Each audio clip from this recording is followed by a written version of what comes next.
Om Stapakaya ca dharmasya Sarvadharmasvarupine Stapakaya ca dharmasya Sarvadharmasvarupine Avatara Varishtaya Ramakrishna te Namah. Asato ma sadgamaya Tamaso ma jyotirgamaya Mrityorma mritangamaya.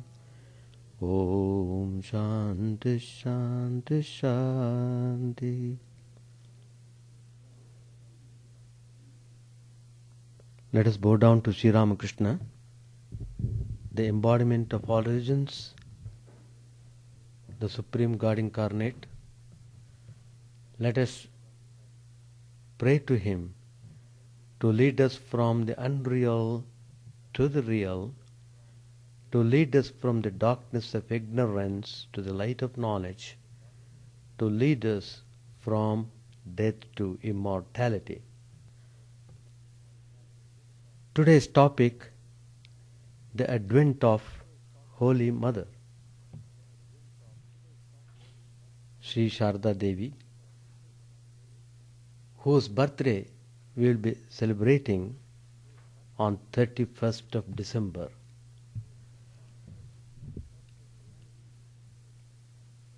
Her personality is very unique, simple but extraordinary. There's a special mission in her advent.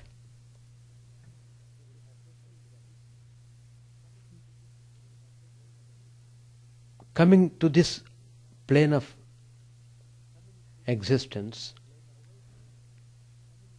she has awakened the great woman power.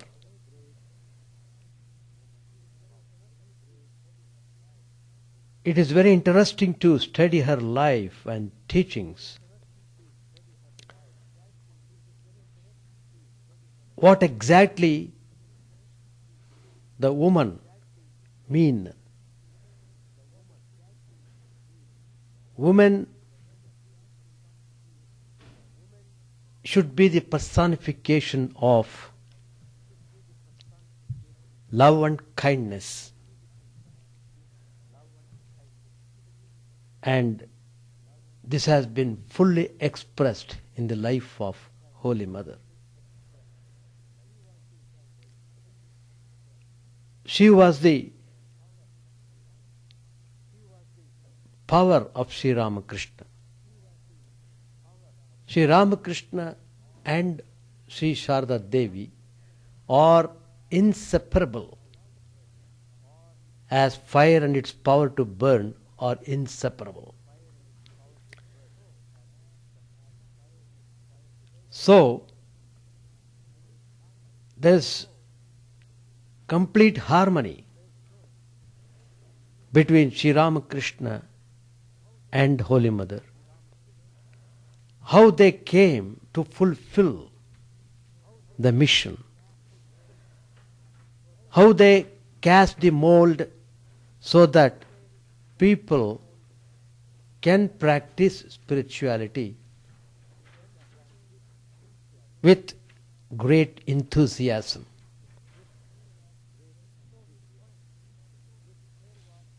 So we find there was a fusion of the human and the divine in the personality of Sri Sharda Devi. She combined spirituality with her worldly duties in a wonderful yet natural manner.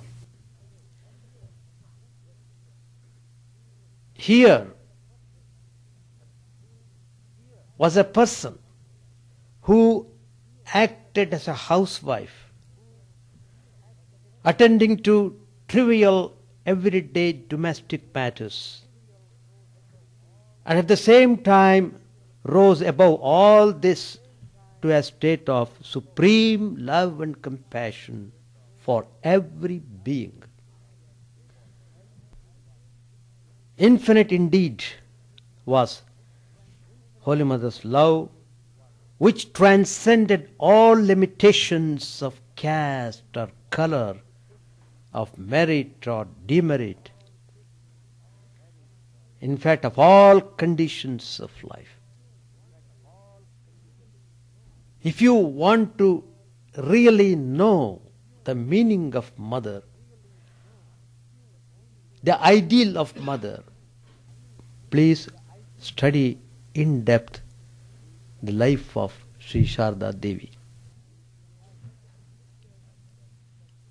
We have read in the scriptures that God is the father and mother of the universe. How literally it was translated into action we can find in the life of Holy Mother.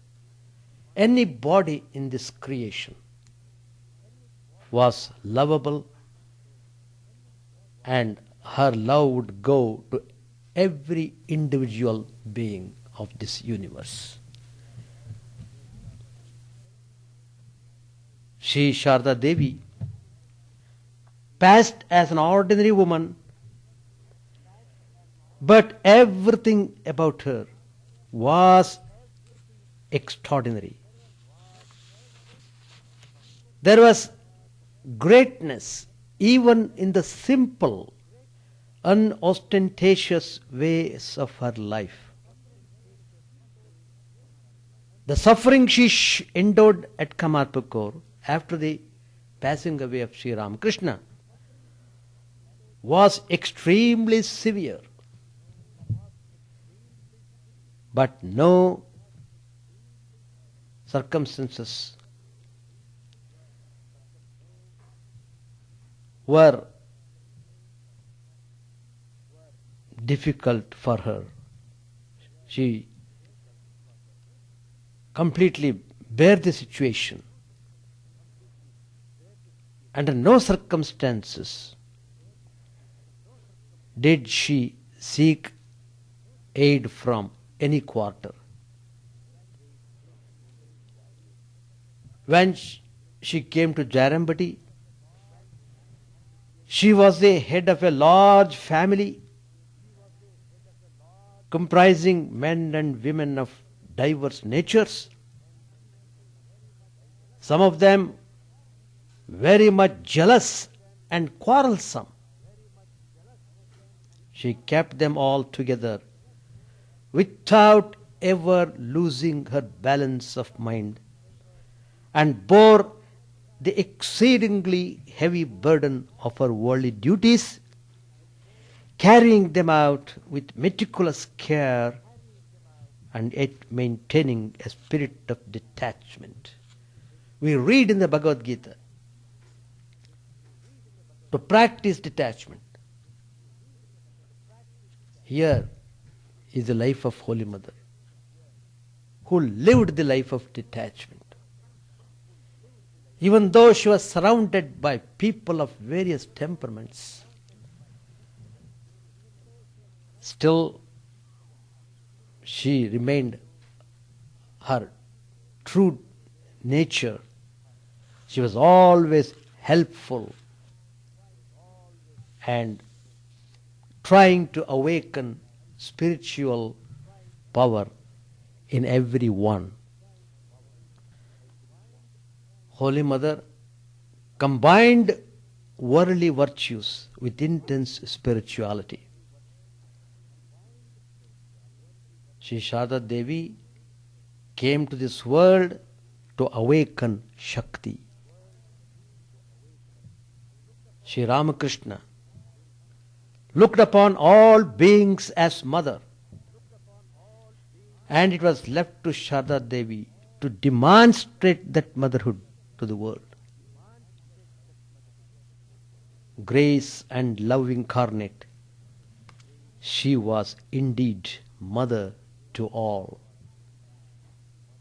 No one need despair in this world, even though situations may provoke for people to become desperate. Mother says, never despair. I am here. I assure you, I give hope. I give everything possible to uplift yourself. Just you turn yourself to God, everything will be provided to you. Mother says, if you call once, Mother, if you come to me, just uttering the name Mother is enough. Everything would be taken care of by myself. Such was a tremendous force of Sri Sharda Devi. And we find she was an ideal daughter, she was an ideal sister, she was an ideal wife, and above all, an ideal mother. After the passing away of Sri Ramakrishna,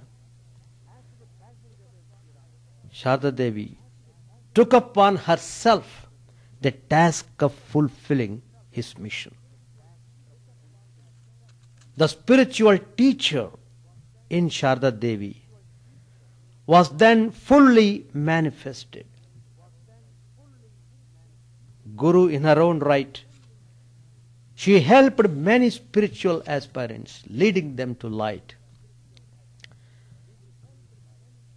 Sri Sharda Devi's life was an example of harmonization of selfless service with spiritual quest. The Ramakrishna order was modeled on this ideal. The well-being of all was a constant concern of the Holy Mother. Her pure, abounding love was devoid of discrimination. She not only gave spiritual instructions to the lay disciples, she was the source of tremendous inspiration to the monks who had renounced everything. And she, Sharda Devi, was always there. And she was responsible for the nourishment of the Ramakrishna order. All the monks you find nowadays dedicated to this great ideal of renunciation and service, they were all nurtured, nourished by Sri Sharda Devi. And another important point in mother's life is that she has exemplified woman's role in the life. Her immaculate qualities.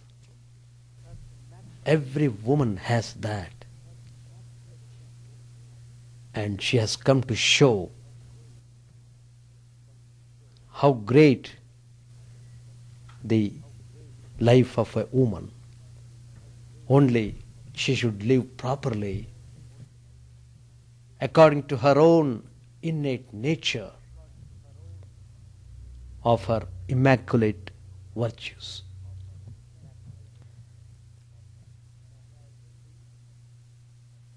We have seen mother's disciples. There were rich, there were poor, people of high class and low class. All grades of people would come to her. And she was mother to everyone. She rejected none. She accepted everyone. And now she is worshipped as the blissful mother, the blessed mother of all. She is worshipped as a symbol of moral and spiritual perfection, and as the divine consort of Sri Ramakrishna. If you worship Holy Mother, you are worshipping Sri Ramakrishna directly. If you are worshipping Sri Ramakrishna, you are worshipping Holy Mother directly.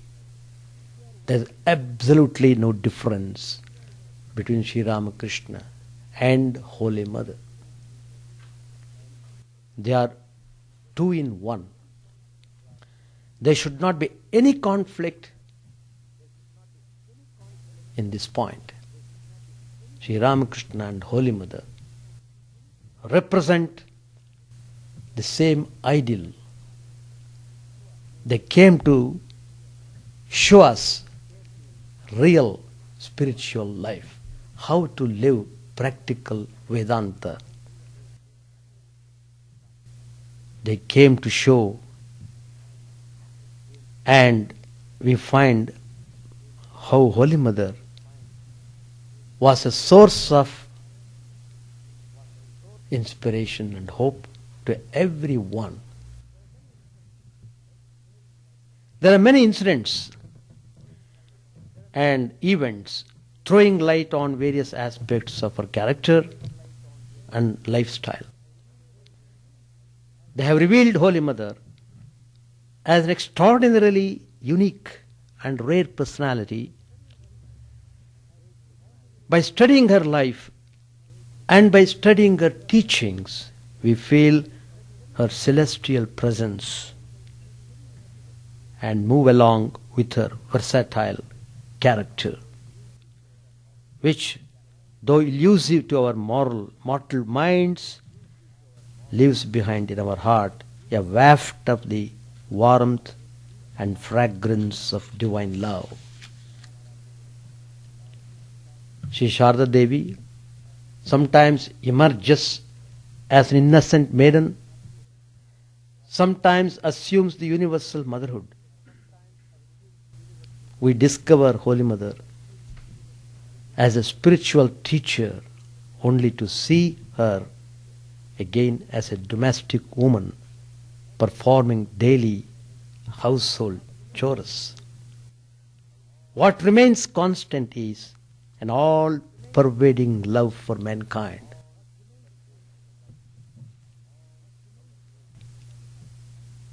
How she was full of kindness. There was a devotee, his name was Akshay Kumar Sen. He has written Sri Ramakrishna Punthi, and he had tremendous love and devotion towards Sri Ramakrishna and Holy Mother. When he left Calcutta, he settled down in a village nearby Jairambati, not far away from Jairambati, a few miles away. Though he wanted to visit Holy Mother, he could not do because of his poor health. But many times he would send some things, vegetables and articles, to Holy Mother. And sometimes she would send them through some messengers. One day he has sent some vegetables and things through a messenger, a woman laborer.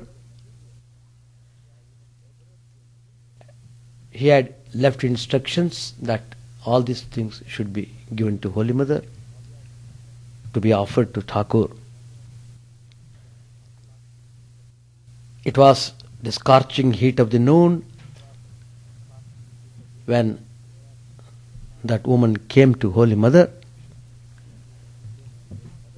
and when Holy Mother saw that lady, her kind heart opened up immediately. She told her to take bath, to take food, and to take some rest. Afterwards she would talk to her. She was very particular that that lady should have all this properly. And with utmost love and attention, she looked upon that woman laborer who had brought the things from the devotee. The environmental surrounding of the village was not conducive to such hospitality to be shown to the low caste persons. That was the condition at that time. People were always having orthodoxy, so they were all bound by certain rules and conditions. It was not very easy to accept each and every one, particularly in villages. They are very fastidious about these things. But Holy Mother rose above all these things. Though she was born of a Brahmin family, yet she loved everyone. Caste was no bar to come to her. On top of that, Holy Mother asked that lady to stay there overnight, not to go back to the village the same day. Mother wanted her to take rest, and so Holy Mother herself made a bed for her just in front of her room. And Mother saw her condition. That lady was utterly poor. She was aged also. And she was feeling terribly exhausted after walking a few miles. So she needed a good rest. And when these things were offered by Holy Mother, she became ecstatic, and she could not believe that she would be loved so much by Sharda Devi, whom she did not know at all. But still, at the first meeting itself, the contact established in such a way that they felt as if they were known to each other for a long time. See, that is the beauty of coming in contact with great spiritual persons. One love, one glance, one word is enough to bring close. In fact, in my own life, I had that unique experience of coming in contact with my Guru, Swami Yatishwarananda ji, in Bangalore. I had come there to Bangalore for continuing my graduation. Probably it's God's will, I got my room nearby ashrama, about 10 minutes walking distance. And I did not know anything about Sri Ramakrishna Vivekananda literature. But somehow, while walking on the way, I saw there was a board, Ramakrishna Ashram, a big compound full of trees. And then a thought came to me, why not I go inside and see what it is? All alone. There was nobody by my side. I went inside. I was seeing the trees. I was feeling joyful. And then, by the time I finished everything, it was about 11 o'clock. And I was about to return back to my room. Before that, I went to the office complex there in the ashram. I was just walking there. A brahmachari came out of the office, and he was a brahmachari at that time. Now he is the head of the San Francisco Center, Swami Prabodhanji. He was a brahmachari at that time. He had that wonderful nature of greeting. Oh, how are you? What's your name? Is it the first time you are coming? Good, you are welcome, etc., etc. Then after everything is done, I said, I have seen everything, now I am going back. Then he said, how is it you are going without seeing the Swami? You should see the Swami and then go. Where is the Swami? Then he said, any moment he may come. This is the time for the Swami to come out. He is talking like that, the Swami came out. Swami Yatishwanji. And Prabodhanji introduced me to him. And Swamiji greeted me with a smile, beautiful smile. That smile was full of love and grace. That I felt. That was I was feeling very much. One look, one smile, one word, enough. It captured. On the same day, he told me, you must join the Ramakrishna mission. I did not know what he meant by joining the mission. Anyway, it was done. Then he said, of course now, because I was a student, he told me to go and study well, but he made a point to come to ashram every day, attend the prayers, and he would take classes for the college boys. And he asked me to come to that class also. Anyway, he sowed the seed that I should take up this monastic life. How that one interview, one meeting, the first meeting itself captured me so much. I never felt that kind of love. Even in the home, probably the parental love is only a spark of that divine love. That is the way how the great spiritual persons transform the life of the people who come to them. And this poor lady was made to take rest. Holy Mother herself went and prepared the bed. She did not tell people to do that, though she could have told. She herself did. See that the action, every action has got that touch of love. And she told her, please go and take rest, sleep well. And then because she was so exhausted,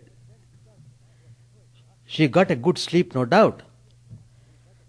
But while sleeping at night, she had a bout of malarial fever. And in a semi-conscious state, she soiled the bed. Anyway, Holy Mother would wake up very early. She noticed this first thing in the morning, and immediately she took steps to clean the place, because she knew if the other people come to know of it later on, how they would make a big fuss about it. So she woke her up gently and she talked with her very affectionately, and she gave her puffed rice and molasses for the journey and put her on the road early, because if she travels later on, it will be very hot. So she wanted that lady should go before the temperature heats up. So all this thing done, before anyone woke up, Holy Mother cleansed the place herself. She then swept and cleaned the area thoroughly. Nobody knew what all had happened. The housemaid used to come every day for doing some work in the Holy Mother cottage. And when she came, she was happy to see that a part of her work was already done. There was an elderly lady devotee. At that time, she was staying with Holy Mother. She came to know about the whole event through her discreet inquiries. She was overwhelmed at Holy Mother's remarkable treatment of that lady, her spontaneous love and kindness towards her. It's a small incident, no doubt, but one that throws considerable light on one facet of Holy Mother's character. How do we really, having all education and all facilities in this modern age, how we would treat people of low caste, uneducated, that we have to examine ourselves. The infrastructure of our society was interwoven with rigorous laws and restrictions governing every step of one's daily life, especially that of a woman. In India I am speaking about. Living in that background, what attitude do you expect from a Brahmin widow who lived in seclusion, abiding by the rules of the society till her death? But we see that Holy Mother transcended the society, stretched out a loving heart to this unlettered, helpless outcast, and placed her high up in the pedestal of human dignity by cleaning her mess. This action is a glowing example of reaching God through service. Service that was so self-effacing that even the one who was served did not feel embarrassed. There are many incidents in Holy Mother's life, but you have to study it attentively. Then you will know how Mother's love was pouring like torrents. There was a child widow who lived near Jairambati. She used to carry luggage of the devotees who would come to Holy Mother's home. Holy Mother was very fond of her. And the lady grew, and reaching womanhood, she fell a prey to the evil designs of a man, and as a consequence, she became pregnant. The people, the villagers, who had not bothered about her helpless condition so far, now they all rose in arms against her fall, and decided to punish her according to village rules. So, Holy Mother was very much pained by this, and she prayed for mercy. Ultimately, the fallen woman was saved by the intervention of a zamindar who was a devotee of Holy Mother. And when Holy Mother came to know, she was immensely pleased and blessed that person. She said to him, "My son, I am extremely glad that you have saved a helpless woman. God bless you." By this incident, we get a glimpse of the broadness of her heart, which could even accept a social outcast. One was driven out by the society. was not left in the lurk by Holy Mother. She silently prayed for her so that good sense might guide the woman to lead a better life. That's the way. Who is there who is free from faults? Who is there who does not commit mistakes? But one should have forgiveness. The quality of forgiveness is very important. It's a spiritual quality, and always one must be given an opportunity to improve his character, to improve his life. One should not be condemned for any reason. So, that was how Holy Mother was looking upon each individual, whatever sins he might have committed. She would not mind them, she would accept the people, and she would try to help them, to raise them from where they are. She did this not with the sword and balance of justice as preferred by the caretakers of the society, but with a maternal heart like a great river with abundance of water, the water of grace. There is another incident which is also very relevant. Swami Vidyananda, one of the monks of the Ramakrishna order, he was working very hard in Kualpara Ashrama. That is also about a few miles away from Jarambati. He was not keeping well, and for some reason he was not happy there. So he came to Holy Mother at Jarambati, and he expressed his desire that he would love to go to Benares and spend his life there. Holy Mother looked at him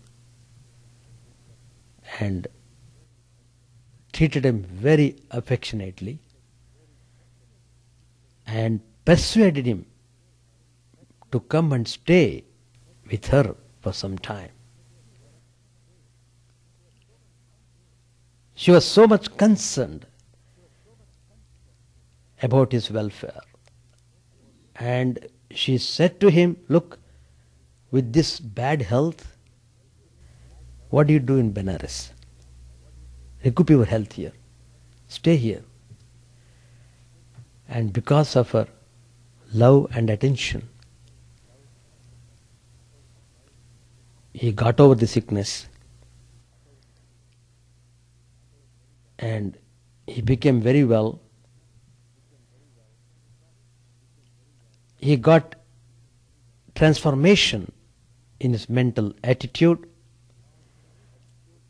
All stress and strain totally released. He became joyful, and all his thoughts of going to Benares, leaving the ashrama, they were all gone. Now he decided to go back to ashram and carry on heavy responsibilities. And that was possible on account of Holy Mother's deep concern and her loving treatment of the Swami. This incident reveals Holy Mother as an astute and able administrator. Her weapon in bringing about a change of heart in a disgruntled worker was not the conventional harsh words of discipline, but sympathy and ability to reach out to the heart, to find the wound and apply the healing touch. Whether one be a child, a youth, or an old man tottering to his grave, one understands one universal language, that is the language of love. Holy Mother was pure, beautiful, and an embodiment of truth. So she could calm the worst of all storms. She was a woman of few needs. Her life was hard, simple, and ascetic. Simple living and high thinking was her way of life. That is how all the spiritual masters live. She would never accept or adopt anything which would smack of the slightest extravagance. Holy Mother had accepted the traditional renunciation as taught by religion as a way of life, not for her own benefit but for the universal good.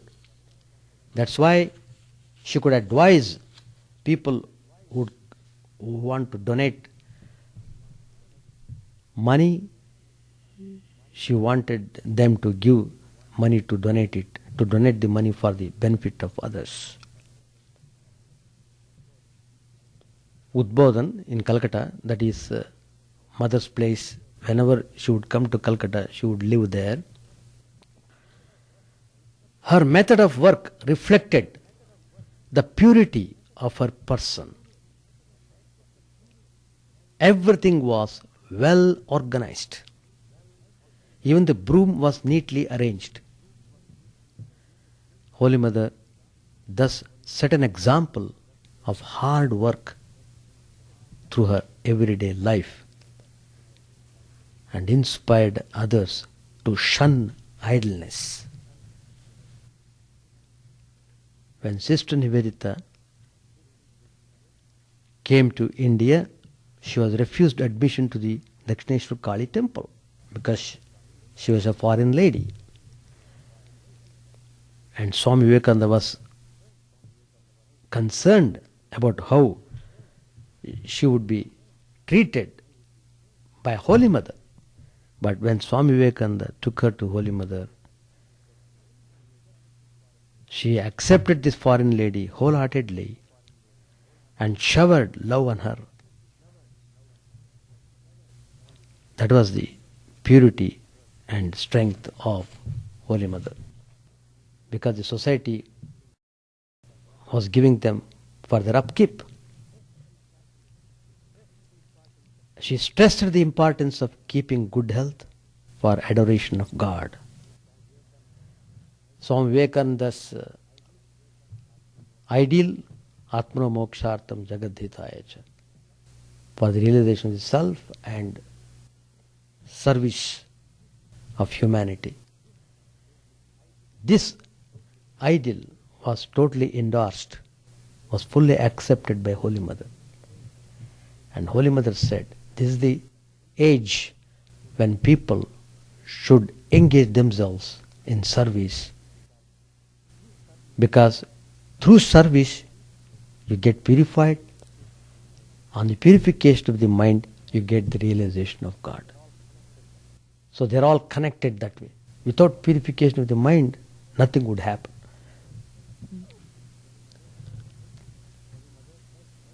Holy Mother led everyone, men and women, to consider even their smallest duty as the service of God. That's very important. Whatever you do, have the orientation with God. This atmosphere could only be created. Holy Mother's personality, Swami Vivekananda sought advice and permission before taking any decision, not only because Holy Mother was the consort of his Guru, but because she was the Divine Mother.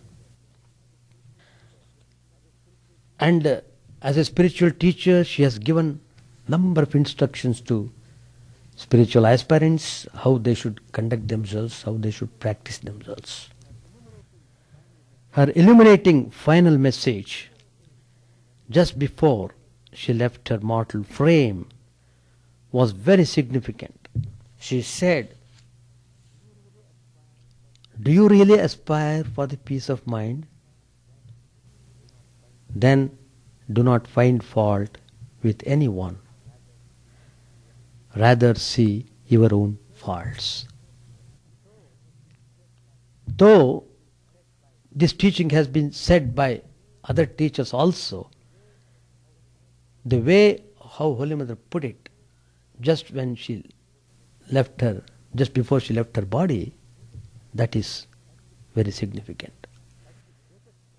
And that is the greatest practice. You don't have to do any yoga. Just practice this. Don't find fault with anyone. Then you will reach God. How in a very simple way she gave the prescription. Anybody could practice spirituality. Only what is needed is to act in a right way. Holy Mother is the incarnation of the teachings of the Gita. She could glorify her dying moments by saying that she had blessings for those who came, those who had to come, and those who were yet to come. She always had good wishes for everyone. And many times she has revealed her divine nature. Sri Ramakrishna himself has referred to Holy Mother as Goddess Lakshmi, Goddess Saraswati, Goddess of prosperity and knowledge. If you have the grace of the Mother, you will have the spiritual illumination without any problem.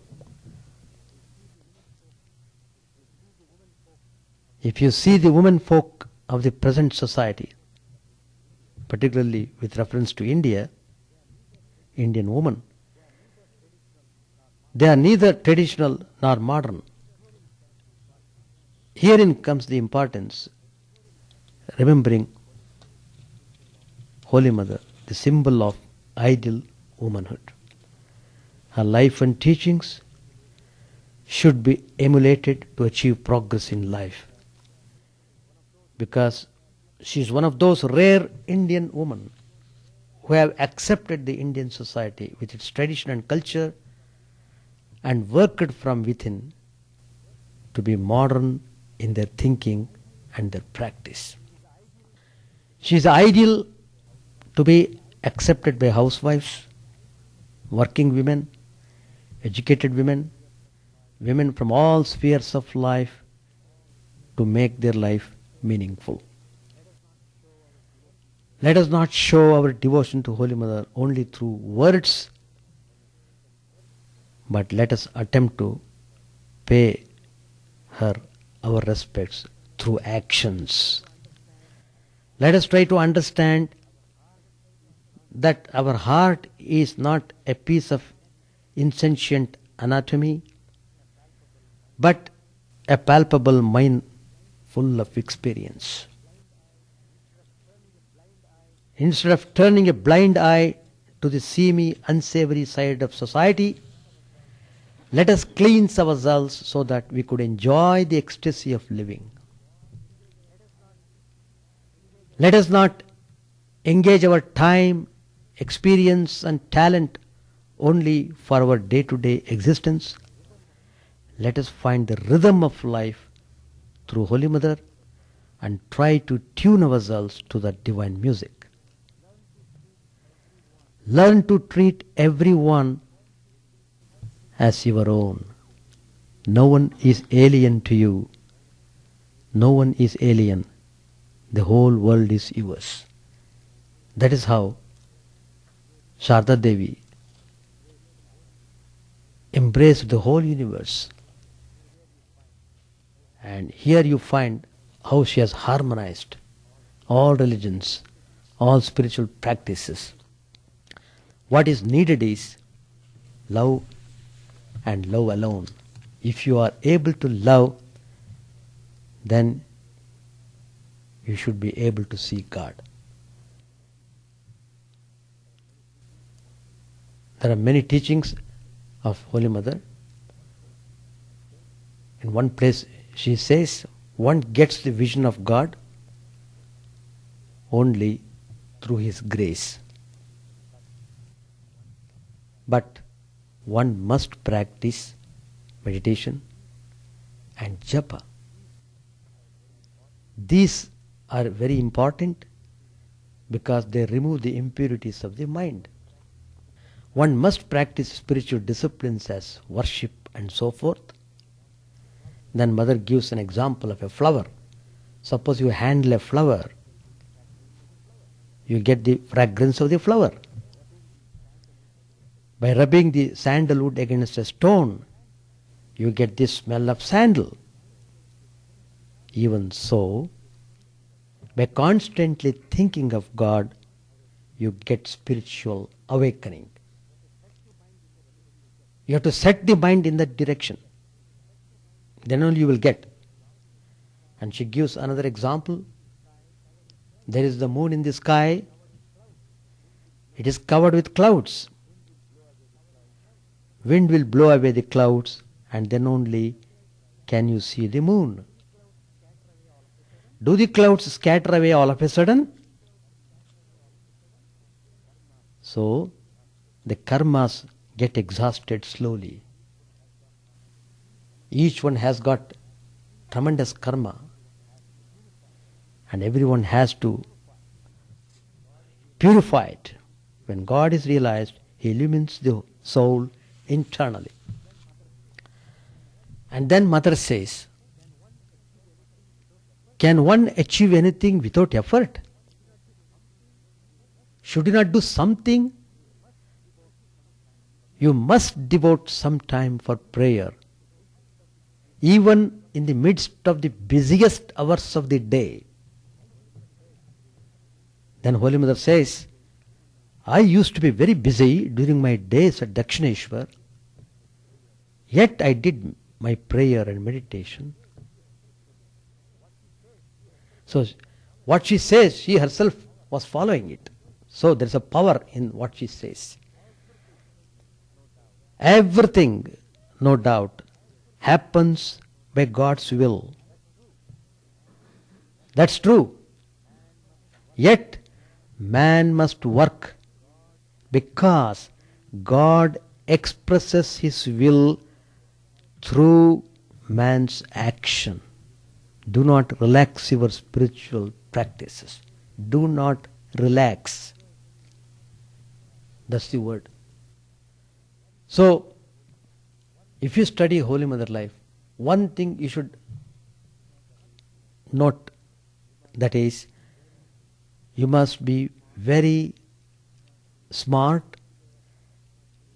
and you must be very particular in doing japa and meditation every day, and then you must engage yourself in selfless service. And Holy Mother has given a yoga, that is the yoga of not finding fault in anybody. If you practice that, you must see God in this very life itself, and you will feel tremendous peace and you will feel tremendous joy in this life. So, the advent of Holy Mother has given an awakening to all the woman force, and we should understand it properly and try to practice what Mother has said. We will be celebrating her worship on 31st of December, Friday evening at 7 o'clock. All of you are welcome to participate in that program. On these special occasions, there will be always some special power and special grace would be available for people, those who could come and participate in the worship. With these words, I conclude my talk. Thank you very much. Om Sahana Bhavatu Sahanau Bhunaktu Sahaviryam Karavavagai Tejasvinavadhitamastu ma vidvishavahai. Om Shanti Shanti Shanti. Hari Om Tat Sat. May the Divine Lord protect us. May He nourish us. May our knowledge be illuminating and fruitful. May we not hate each other. Peace, peace, peace be unto all.